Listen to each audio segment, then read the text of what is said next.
Hello, everyone. Good afternoon. Thank you so much for joining the webinar today. My name is Kritika Subramani, and I work as the AVP for strategy in Amcus Cyber. I have over 14 years of experience and 8 plus, which is relevant to information security, auditing, consulting, etc. In today's webinar, we would like to take you through the Digital Protection Data Act, DPDPA, and to understand the different chapters, the nuances within it, and so on. So let's begin with the webinar. So, like we discussed, today's agenda is understanding DPDPA entirely, what's its applicability, what are the timelines when the act was released, when the initial bill was released, and all that. A detailed overview of each chapter, key roles that is defined, some of the ambiguities that we have known. There is a lot of talk going on as to consent managers, what they are, what is a significant data fiduciary, and so on, right? So we will try to understand each of those key roles that is there, and then as I said, chapter wise breakup of DPDPA and the draft rules, as well as DPDPA versus GDPR. We'll look at a sample compliance roadmap, and then we as Amcus Cyber, how can we assist you by being your compliance partner in the end. So before we begin, I would like to take you through some, data breaches related information. The statistics that you're seeing on the screen is from the data breach investigations report that was released by Verizon for 2024. They usually do this on an annual basis, right? So this is just to understand the different, aspects around the data breaches. So if you look at the first graph, it talks about what are the different areas, or rather different types of attacks that we see, out of which 68% of the breaches involve a human element. This is where there could be stolen credentials or phishing, social engineering, etc. All this falls into this category, right? Then there is 32% of the breaches which involves ransomware or extortion. Then 28% of the breaches involved some form of errors that has been exploited. And then 15% of the breaches involved a third party, which was also the software related vulnerabilities is part of these incidents. Now, when we look at the different types of attacks, top action varieties that we see, use of stolen credentials ranks the highest, right? And then there is ransomware, there is misdelivery, there is pretexting, phishing, exploiting vulnerability, and so on. The human element, as you see, it had a great, it soared high a little bit during the 2020 to 2022 period, but then it is coming to a little steady around 2024 because of the different awareness that people have been gaining, right? Also, if you look at the threat actors and breaches, you will see that the internal threat actors and are going up, right, along with the external ones that are there. Then the reason for the threat actor motives that we usually see, almost always it's financial gain, and some are espionage and other. This is something that I found very interesting. This is an industry based categorization by where the breach notification data set has been evaluated, right, by MOVEit.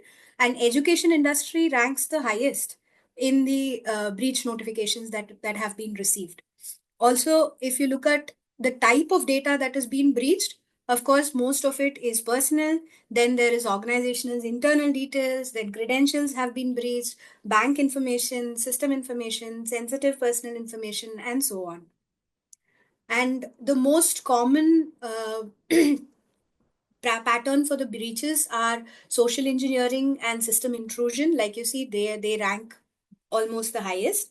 And if you look at the attack patterns over here, in system intrusion, out of 5,175 incidents, 3,803 were confirmed with data disclosure.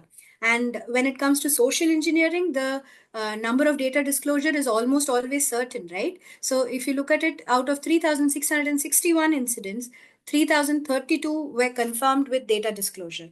So needless to say that data privacy and the relevant security aspects of it is the need of the hour. Because with AI specific threat actors in place, there is no other option but to strengthen our overall security posture, right?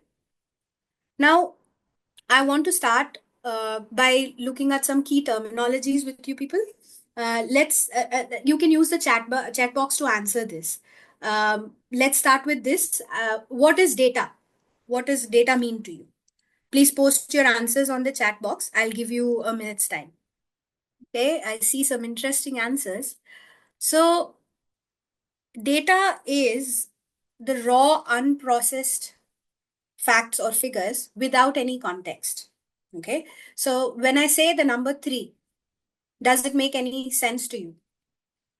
But when I add further information to it, say I say 3 kilometers, that is more of an understandable terminology for you, right? So there is a concept in ITIL, which is DIKW, data, information, knowledge, and wisdom. Okay. So when I say, like I said, when I say number 3, that is data. That doesn't have any meaning unless we attach a context to it. So when I add 3 kilometers, that's information. So now we have a better understanding of that particular data. Now, when I say it takes 30 minutes to travel 3 kilometers. So now this is 2 steps ahead, right? So when I say this is knowledge for example, where we have a much more better context. Now, when I have to say that it takes me 30 minutes to travel 3 kilometers by walking, now this is gives you an entire scenario and this gives the entire meaning, right? So this is the part which is called wisdom, DIKW. So like I said, data is the unprocessed facts and figures which doesn't have any context, and information is the processed or the organized data which has further meaning and context. Okay. Now let's look at the types of or categories of data that is usually there. What is PII to you guys? Personally identifiable information. What does that mean? You can post your answers in the Q&A section. Absolutely. Almost all of you have given the right answer. Personal information is any information about an individual which which becomes like an identifiable, which makes that as an identifiable person or the data principle, right? So this includes details like name, address, email, phone number, and IP addresses. Now there is an other category which is sensitive personal data, SPI. Now this is a data that is more sensitive than the PII, which and therefore requires additional protection as well. So now these could be further enhanced in data like say racial or ethnic origin, political opinions, religious beliefs, genetic data, biometric data, etc. Right?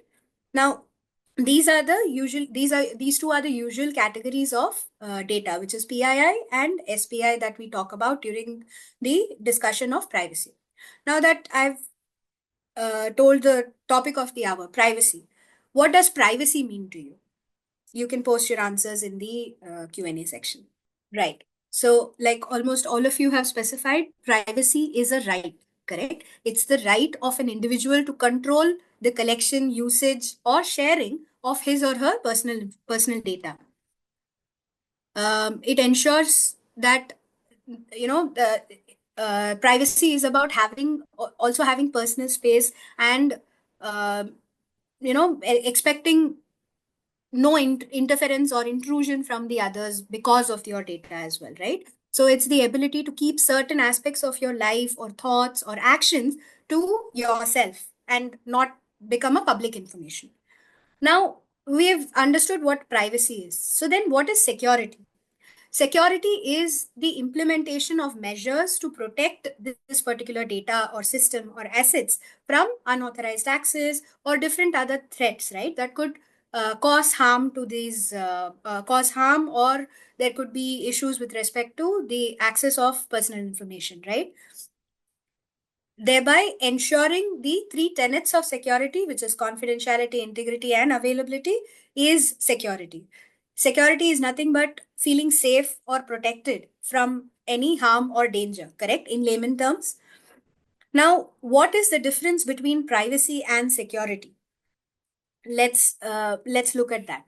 So when I say privacy is controlling who has access to your personal information, whereas security is the protection of that particular information from unauthorized access or other breaches.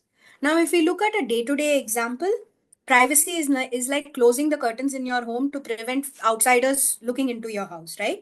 Security is locking the doors, installing an alarm system, etc., to prevent someone from breaking in and entering.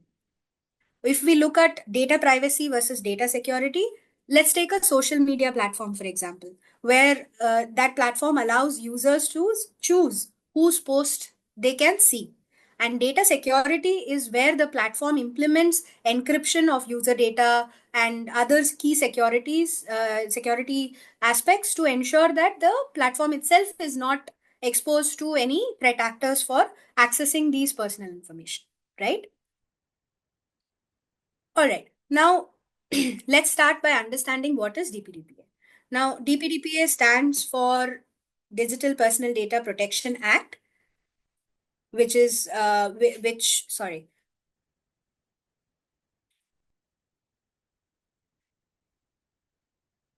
which was designed, it's a piece of legislation which was designed to protect all the digital personal data and to ensure that the individual rights are upheld. And it also ensures that organizations are using this personal data in a lawful manner, right? The DPDPA is a balance between the individual rights and the organization's obligations directly. So the data principle versus the data fiduciary responsibility. This particular rules were drafted and released in 2025. These provide some practical implementation guidance for the DPDPA. They have aligned to global standards like the GDPR, and also it clarifies certain ambiguities that was already there when the DPDPA was released. So let's look at the applicability and objectives, right? Now, applicability, straightforward, it's applicable to all processing of digital data within India, whether it was collected, whether the data was collected in digital form or digitized after collecting it in a non-digital form. For both scenarios, this is applicable. So, any entity that is collecting, storing personal data of Indian residents, including the companies, including general companies or government bodies and international organizations, are I mean, it is DPDPA is applicable to all of them. It also applies to processing of digital personal data outside India as well, if they are offering goods or services to data principals within India. Now, it does not apply to certain cases where data is processed by individuals or for personal or domestic purposes. It also does not apply to data that is already publicly available as well, right? So, publicly available by the data principal or for any other purposes, like where it is lawfully required for them to make it publicly available. For these scenarios, it is not applicable. Exemptions are there for government entities, for example, the national security, law enforcement, disaster management, research purposes, etc. For journalistic or academic, historical, and statistical research, it is allowed, but for a specific conditions. Now, let's look at some of the objectives or behind Data Privacy Act, right? So, Data Protection Act. First is, of course, safeguarding the personal data. Then it is establishing processing standards, enforce accountability, enhance individual rights, encourage responsible governance, reinforce data security, as well as harmonize with global regulations, right? Now, the timeline, let's establish a timeline from when this all started. Uh, Sorry. The first PDP, Personal Data Protection Bill, was released in 2018, and then there was a review done, and it was re-released in 2019. In 2022, the Digital Data Protection Bill was released for public feedback, right? And in 2023 was when the bill was changed to an act.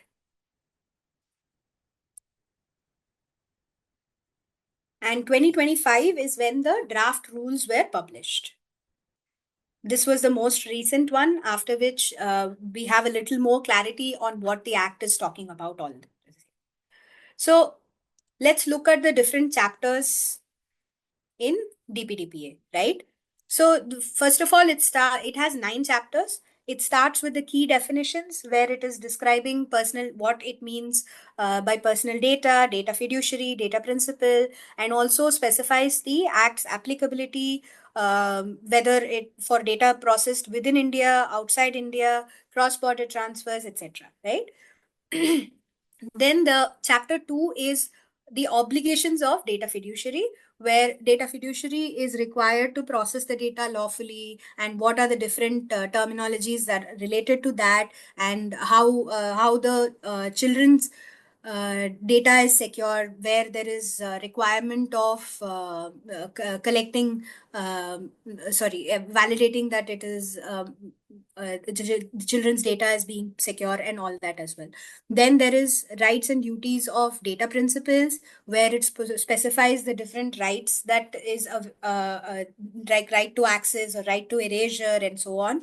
Then there is special provisions where it empowers the central government and restricts cross-border transfers, provides exemption for legal enforcement, etc. Then there is the introduction of Data Protection Board of India, where it establishes what that board will be, who will be the chairman, or what is the qualification of a chairman, what are the qualification of the members, funding for the board, the operational structure, and so on. Then the powers and functions and procedures that is supposed to be followed by the board is explained in chapter 6. Chapter 7 is where different appeals or the dispute resolution aspect is covered, where there is a 60-day filing window that is specified by them. And then comes the penalties in education, where the penalty framework says that the fine can be up to 250 crores for a security breach, considering factors like breach severity and mitigation efforts, etc. Finally, there is miscellaneous, where it provides protection for good faith actions, ensures consistency with other laws, along with DPDPA, where they specify that IT Act 2000 is also something that is that has to be mandated and followed. DPDPA does not overrule certain regulations and so on.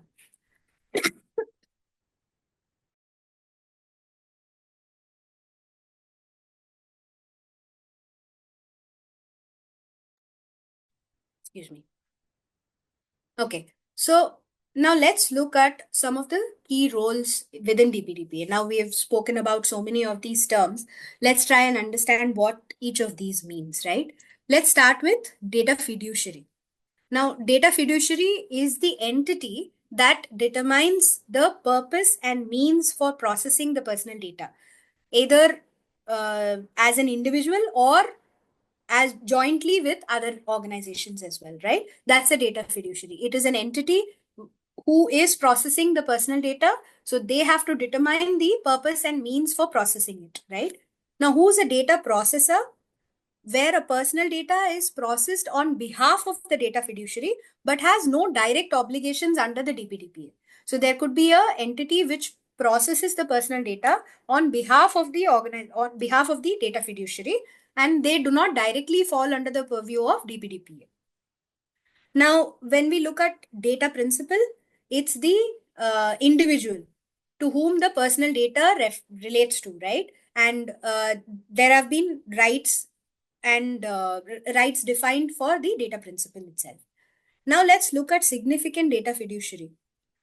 This is a subcategory of a data fiduciary subject to higher compliance obligations due to high risk data processing, right? So this is a category under data fiduciary itself, but they process high risk data, and due to the scale of this sensitivity, the impact is also higher. So therefore, they are subjected to further compliance requirements by the DPDPA Act. Now, data protection officer, this is a designated person who is responsible in an organization to ensure that the data privacy related compliance is managed, addressing grievances, acting as a liaison between significant data fiduciaries and the organization itself. Now, there is a data protection board introduced. Now, this is the regulatory body which monitors the compliance and enforces the data protection laws, right?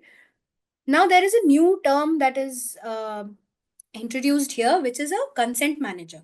Now, this is nothing but an entity that is registered with the Data Protection Board, and it facilitates the management of consent preferences on behalf of data principals, right? So they are nothing but an entity who can handle the consent preferences on behalf of the individual themselves, the data principal themselves.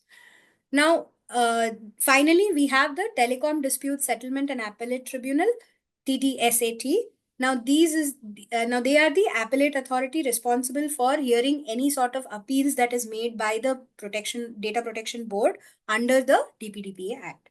These are the key roles that are defined within the Act, and around which the rules are also drafted, right? Now let's start understanding the chapter-wise aspects of the DPDPA Act. Now, like I said, the first chapter covers the scope, covers the definitions and the applicability, right? And in definitions, we already saw personal data, data principal, data fiduciary, data processor, what is processing itself, which is nothing but an action performed on the personal data, which includes collection, storage, usage, etc. Where consent, what exactly is consent, where it should be freely given, it should be specific, it should be informed, unambiguous, and so on, right? So significant data fiduciary, we saw what that was. And a child is an individual defined under the age of 18 years in the Act.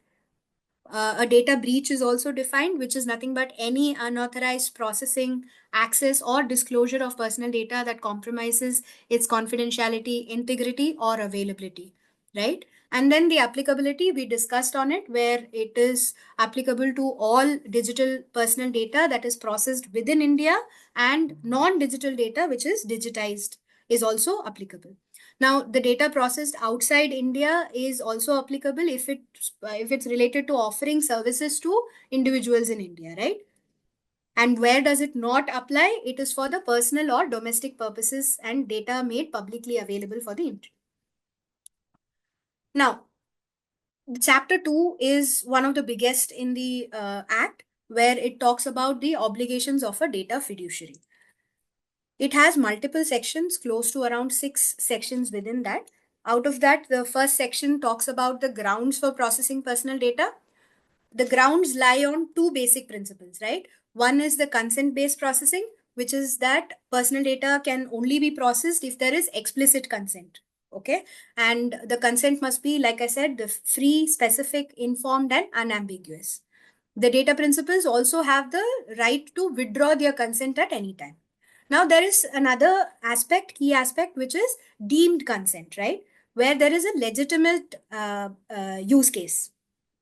This is where the consent is considered as explicit in specific situations, which is nothing but if there is a requirement to comply with some law, or there is a public interest, employment purposes, state functions, or ensuring that there is some regulatory compliance or subsidies to be provided or licenses to be provided, and so on.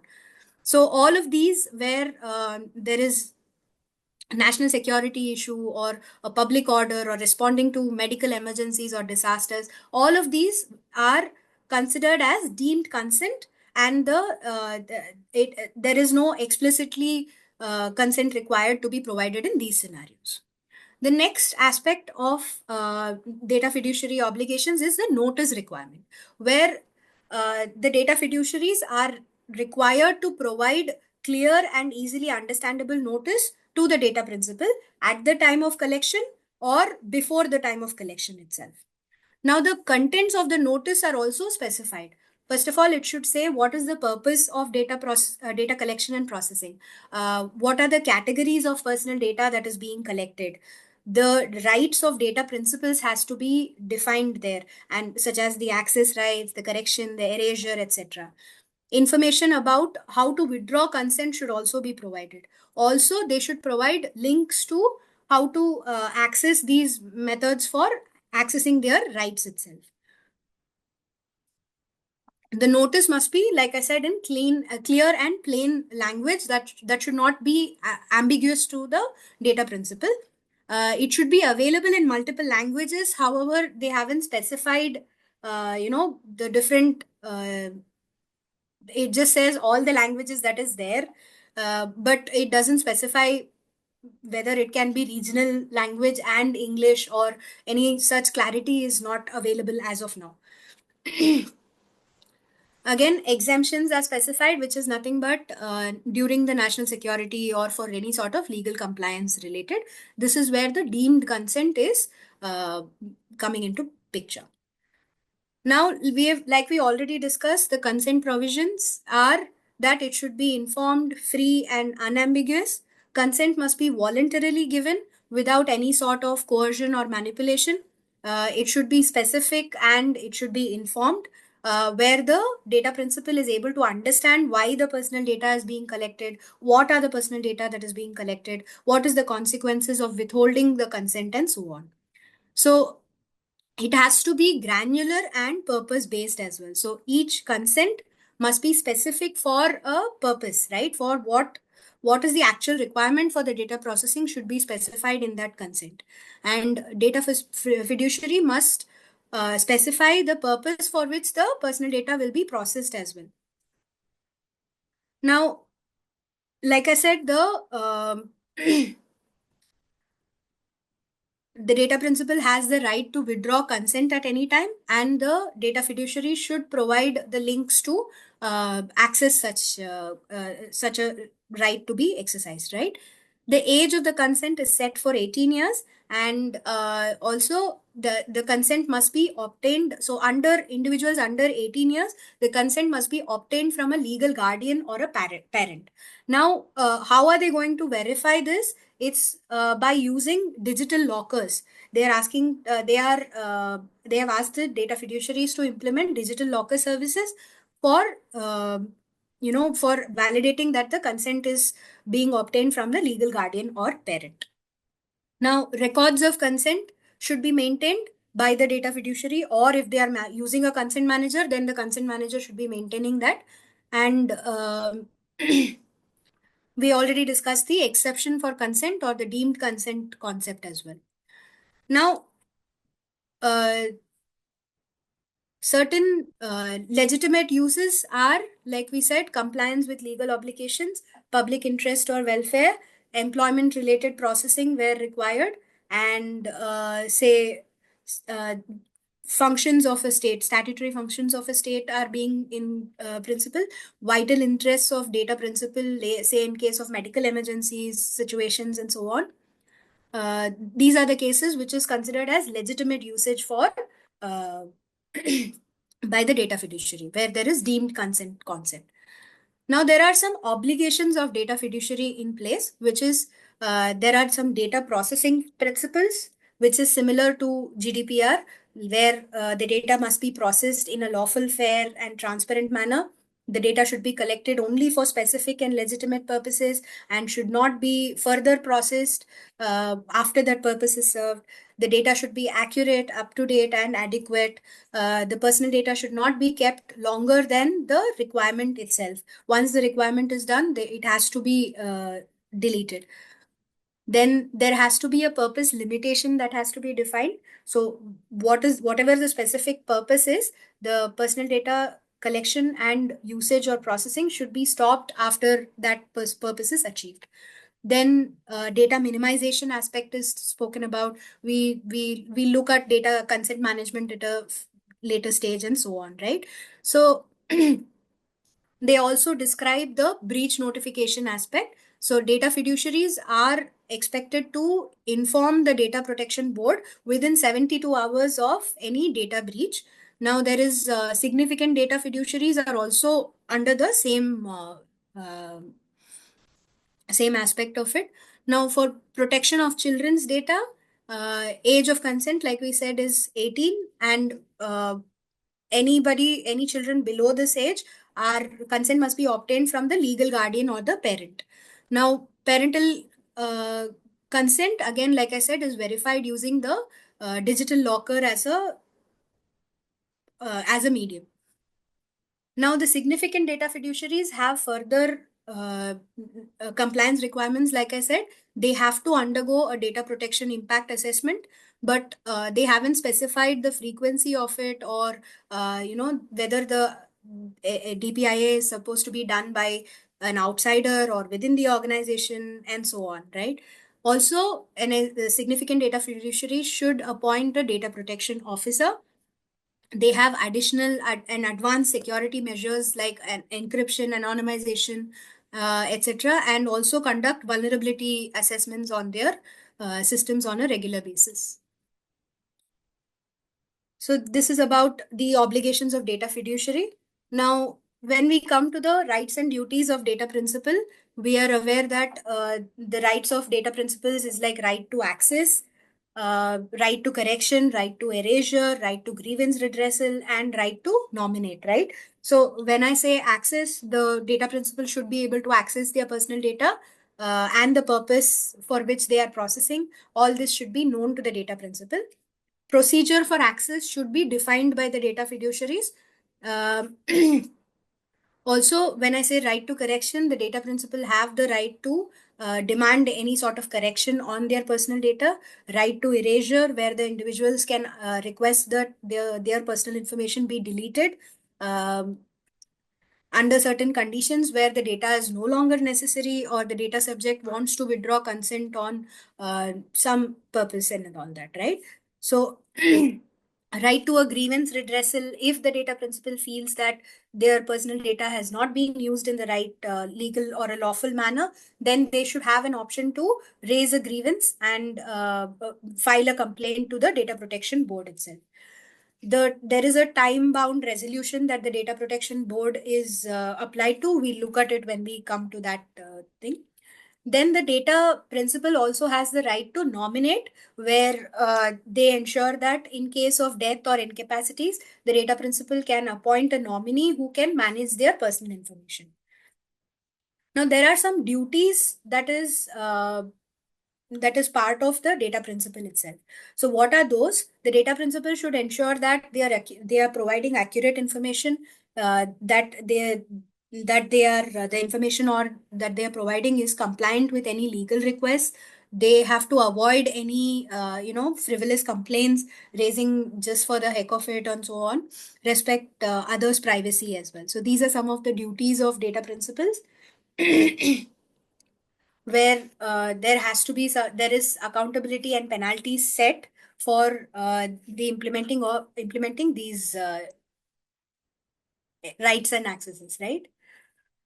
Now, when we look at the next chapter, which is special provisions, this talks about the cross-border transfers, where the act allows the transfer of personal data outside India to countries or territories approved by the central government. So these transfers should adhere to conditions specified by the government, and this could include any sort of restrictions on data being sent to certain jurisdictions based on national interests as well, right? So the central government has the utmost authority to restrict any data transfers to specific country.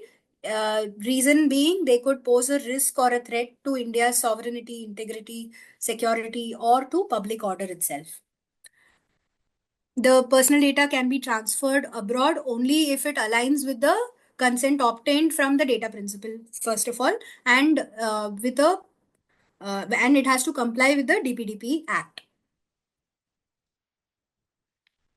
Exemptions, of course, is where the central government is empowered to exempt any government for the reasons such as national security, sovereignty, public order, and so on, right? And then comes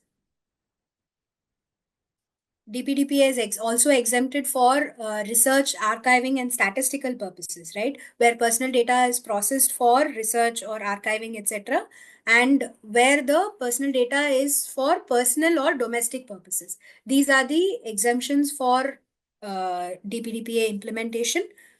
There are some specified exemptions by government related to, say, journalism and so on. So these are subjected to specific exemptions, which will be decided by the Data Protection Board itself. Now, the board, Data Protection Board, is going to be established by the central government. It will consist of a chairperson and other members. The qualifications will be like special knowledge. They have to have experience in data governance, legal matters, IT, cybersecurity, public administration, etc. Only they will be eligible for the appointment into a data protection board. Now, the state central government will appoint the chairperson, and the salary and allowances are also defined, where they will receive salary and other benefits prescribed by the central government. And these members can hold the office only for 2 years and shall be eligible for a reappointment. Uh, if there are any issues, then what are the disqualification guidelines for for appointment or continuation as a chairman? If the chairperson is is declared insolvent by court of law, then they can be removed as a chairperson. Conviction for morally turpitude or any other related offense, incapacity where the person is physically or mentally incapable of performing such duties, there could be prejudicial financial interests. If that is proved, then that person can be removed from the board and so on. Position of abuse is another reason as well. If there is any resignation and filling of vacancy, again, a chairperson, when they can give notice of resignation, and then the central government will replace these roles after 3 months of receiving the notice. So this is the thing. Then proceedings by the board are they should specifically have digital methods to conduct these proceedings and so on. Also, the uh, members and officers are to be public servants, right? So in end of the day, they are they are under the section 21 of Indian Penal Code is applicable to them. The chairperson has an overall supervision power, and they also have a delegation of authority related power as well, right?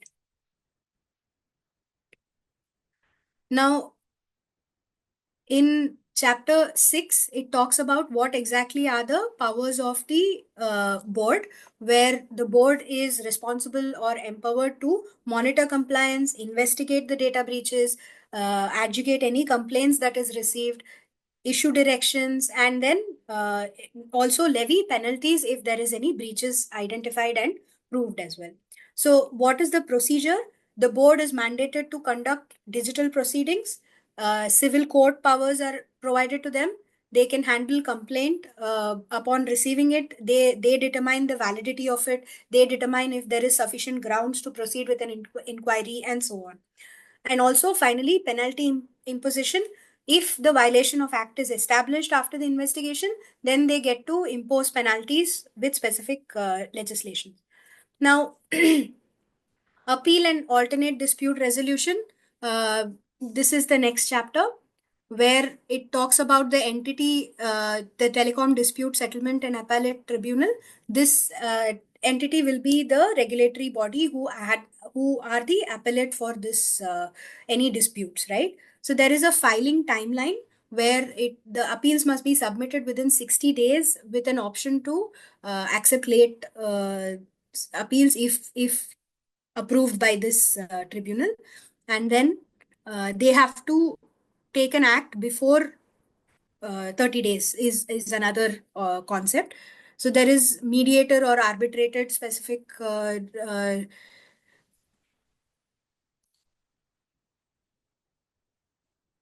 mediator or arbitrator concept is implemented over here. And yeah, that's the key points within the appeal and alternate dispute resolution aspects. Then there is penalties aspect of it, where, as you are aware, the highest penalty is up to 250 crore. There are different criterias for penalties, where it ranges, reaches observing the obligation uh, affected the data principles notice of a personal data breach, then it is up to 200 crores and so on, right? So there could be anywhere between 250 crores to 50 crore penalties. Finally, the Miscellaneous Act is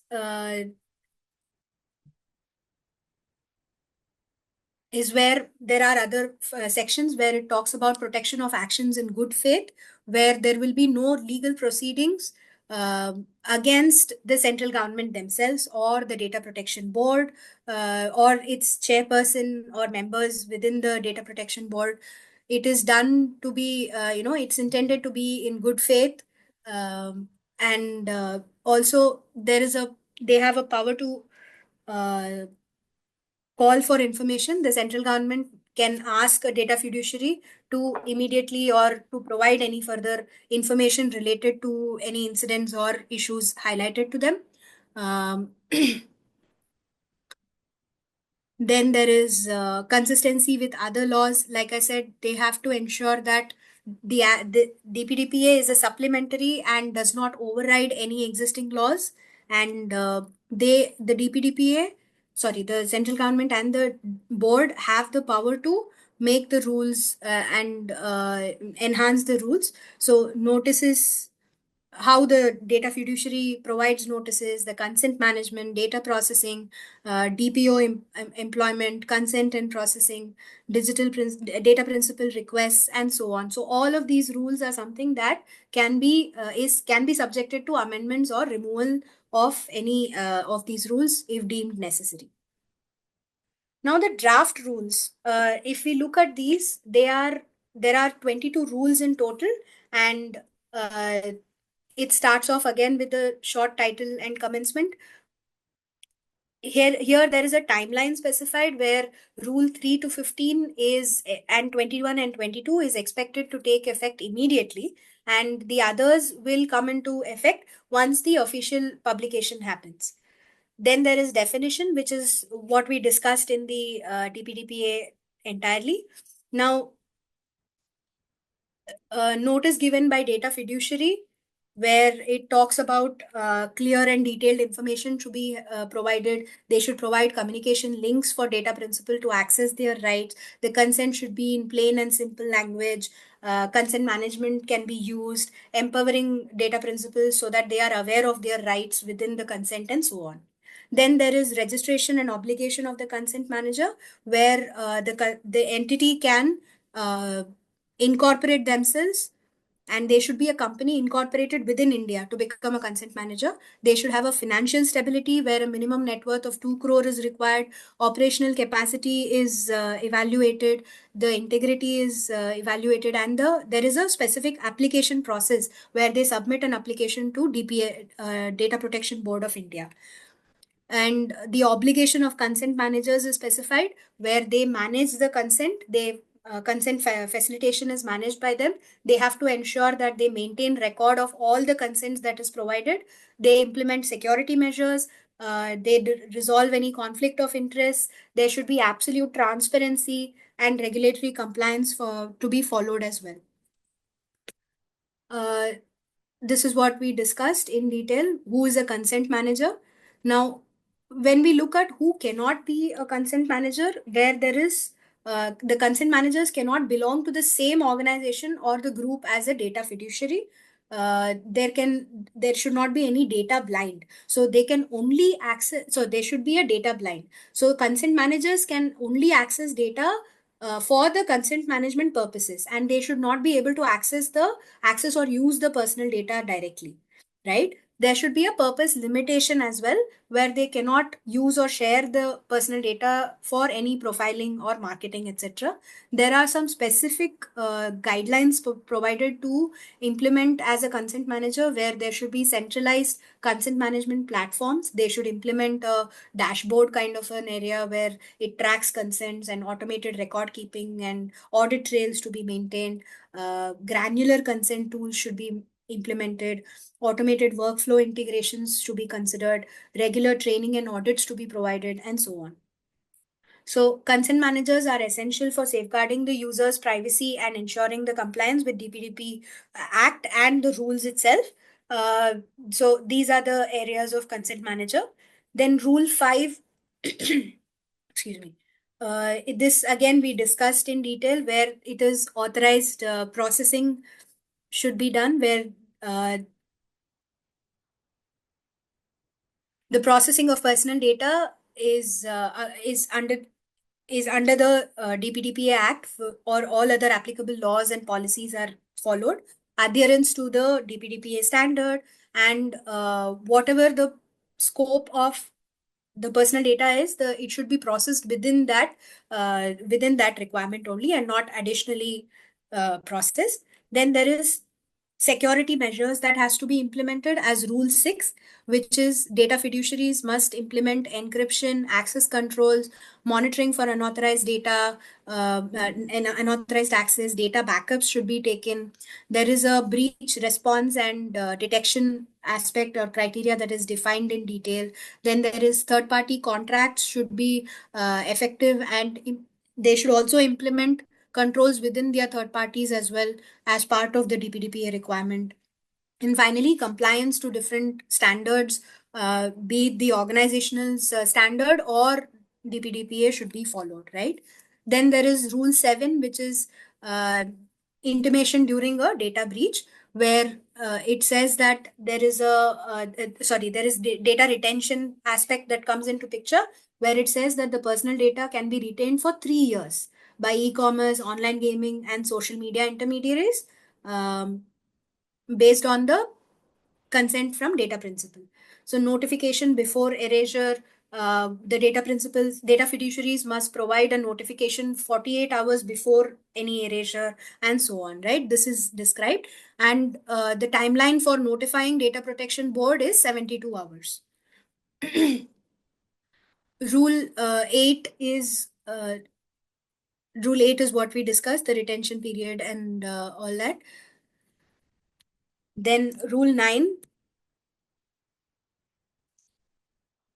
is where contact information of person to answer grievance redressal or answering questions about processing should be provided, where here they specify that significant data fiduciaries should appoint a DPO, and there should be another point of contact. Example, a DPO should be provided for any contact related requirement. Then Rule 10 is for processing personal data of a child. Like we discussed, it should be from a verifiable consent from a lawful guardian or a parent, if the child's age is less than 18. So there are three concepts here. One is verifiable consent, there's guardianship, and the processing restrictions should be ensured to be implemented. Rule 11 is exemptions from certain obligations for processing public in personal information. This is for healthcare providers or educational institutes, where there are rules provided to where they can exempt from standard requirements of the processing. Rule 12 is where the significant data fiduciaries responsibilities are mentioned. There are additional responsibilities for them where DPIA is a mandatory requirement. There is something called algorithmic transparency, where there is use of AI for processing. They should ensure that they are using an explainable AI, and there should be algorithmic transparency notified. Also, data localization is implemented for significant data fiduciaries. Rule 13 is right to data principles. We discussed these: access to information, correction, erasure, grievance redressal, nomination, etc. Processing of personal data outside India. This is the cross-border transfers that we discuss. Data fiduciary are allowed to process as long as there is explicit approval from the central government. Exemptions from Act, again, we discussed this for research purposes and research purposes or academic purposes. There are specific exemptions mentioned. Also, the next rule is on appointing a chairperson, where there is a selection committee, which will evaluate the qualifications and then select the candidate. The committee is chaired by the cabinet secretary, which includes secretary of MeitY, Ministry of Electronics and Information Technology, secretary of Department of Legal Affairs, and two other subject experts. So this committee will then evaluate the qualifications of different for the chairperson and for the members directly. Then there is salary allowances and other terms that is prescribed in Rule 17 and 18. This is where we discuss this. There is specific organizational structure provided for the DP, for the board. What will be the different salary levels? What are the different meeting procedures that they should follow? They should have a quorum, which is 1/3 of the board's membership should be there, and the decisions is made by majority vote. And if there is a tie, then the chairperson becomes the tiebreaker, and so on, right? So these kind of rules are explained in Rule 18. Rule 19 is the functioning of board as a digital office. Mandating digital office, digital proceedings is a requirement that they've looked at, as well as Rule 20 is terms and conditions of employment, where the board has to have prior approval from central government before they appoint any either the member or the chairperson, and it has to be in lines with the guidelines that is provided for appointment. Then Rule 21, like we discussed, is the tribunal process, the appellate tribunal process. It describes the filing, it describes the payment methods and the operations itself. And finally, Rule 22 is calling for information from data fiduciary or intermediary, and what are the different disclosure restrictions that they have, or obligations that they should fulfill.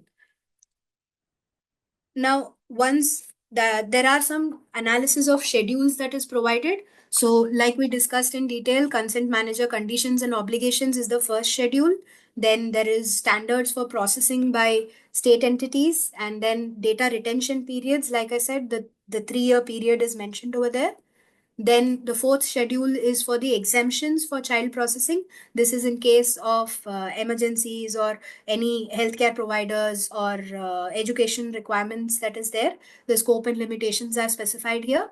Then there is terms for the chairperson and the board members, which talks about salary allowances, benefit structures, what is the structure of the board, and so on.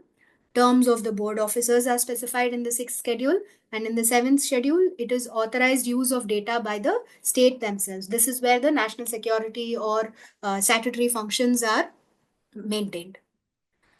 Now, when we look at GDPR and DPDP, most of the rules are similar, right? So, but consent manager is something that is introduced in DPDP, whereas GDPR doesn't talk about a centralized consent framework. Breach notification remains the same, 72 hours is the timeline. Algorithmic accountability is something new with DPDPA again, where a significant data fiduciary should undergo DPIA, and algorithmic audits are also specified. Child data protection, where consent is verified using tools like digital locker. For GDPR, the age of consent is 16, but there is flexible methods of verification. Cross-border transfers, DPDPA requires approval for critical data transfers. Now, GDPR relies on the SECs and adequacy decisions, right? Government accountability it's equally applicable to public entities and government entities. Fines and penalties, it ranges up to 250 crores, which is 30 million approximately. And whereas GDPR is where it is 20 million or 4% of the global turnover. Now, when we look at a compliance roadmap for implementing, I would suggest we have to start with a data discovery and classification, where we identify the different types of data that is collected, where is PII, SPI, etc. Classify them and store them as well. Data flow mapping has to be done. This is where a ROPA can be created if applicable. A detailed gap assessment will be the next step against DPDPA rules and guidelines, and then consider implementing security measures like DLP or IDS, IPS solutions, etc. Detailed evaluation to be done for consent management, which is followed currently in the organization. Evaluation to be done on data retention and erasure protocols. Then evaluate the cross-border data transfer compliance as well. Appoint a DPO. Even if you are not a significant data fiduciary, I would suggest appointing a DPO, and then conduct a DPIA activity as well. Finally, implement automation wherever possible, especially in areas like classification, which can have manual, if done manually, there could be multiple issues with that. So how can AMCUS Cyber assist you? We can conduct a detailed gap analysis and identify, we can do a current state understanding analysis for the organization. We can provide end-to-end implementation support, and also we ensure that there is comprehensive testing done for different types of controls that is implemented as part of your data security. Now, this is just a sample data privacy checklist that can be implemented. This is not against a particular standard. So these are all the key areas that can be covered in general with respect to privacy. So first of all, whether you have data classification and what are the different labels that you are providing to the data, what are the different classification access controls that you're providing, whether it is role-based access or least privilege principle has been implemented, and so on. Encryption is another area, data masking and anonymization, data loss prevention, data retention and disposal guidelines, data backup and recovery guidelines related whether the backups are securely stored, if offsite, then are there any physical threats to it, and so on. Data privacy compliance, where what exactly is the regulation that is applicable to you, whether you fall under the GDPR category as well as the DPDPA category, and so on. Conducting privacy impact assessments, ensuring that there is employee training and awareness, incident response and reporting, vendor and third party risk management is taken into consideration, and continuous improvement and review as well. So now, since we have passed over the time, I'm going to directly move on to any questions if you have. I'll give you 5 minutes. You can put it on the Q&A section. So I have a question. How does this provide directions to data shared with vendors or business partners with respect to data retention period and methods? So the data retention period is defined over here as 3 years. And within the schedules, you can find the data retention and backup specific controls that has to be implemented as well. So that's how they define as to whether it is you as a data fiduciary or you have third party providers supporting you with that. Regardless of it, the retention period is 3 years. Does this vary between the type of data? No, it's all personal data that is collected. So with respect to all PII or SPI data, it remains the same. I'll give 2 more minutes for the questions. If there is nothing else, then probably we'll end the session after 2 minutes. All right, I don't see any further questions on the chat window. So let's proceed. Let's proceed with the ending of the session. Thank you so much, everyone, for joining this. And I really hope it was informative and it added further, it clarified a little bit of ambiguities that was there with the act or the draft rules. Thank you so much again.